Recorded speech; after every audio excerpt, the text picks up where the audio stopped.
કે અમે હેલ્મેટ પહેરી લીધા છે, હવે ખાડા તો પૂરો.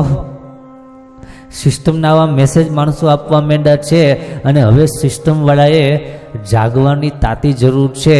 એમાંય ખાસ કરીને નેપાળનું જ્યારથી એક્સિડન્ટ થયું, નેપાળની ઘટના જ્યારથી ઘટી છે ત્યારથી લગભગ બધી સરકારો ફફડવા માંડી છે અને ફફડવું પણ જોઈએ. કારણ કે સમાજે બહુ મોટો વિશ્વાસ મૂકી અને જવાબદારીઓ સોંપેલી છે. એ જવાબદારીઓ નિભાવવાનું કામ, ભ્રષ્ટાચાર મુક્ત સમાજ બનાવવાનું કામ, ભ્રષ્ટાચાર મુક્ત સિસ્ટમ બનાવવાનું કામ સરકારનું છે. સરકારે પહેલ કરવી પડે, નીતિમત્તા સાથે, પ્રામાણિકતા સાથે, સાચા દિલથી એને માટે કાર્ય કરવું પડે અને સમાજનો વિશ્વાસ જીતવો પડે. બાકી ઠેક ઠેકાણે નેપાળ જેવી પરિસ્થિતિઓ નિર્માણ થતાં હવેના સમયમાં વાર લાગે એવું નથી. નેપાળની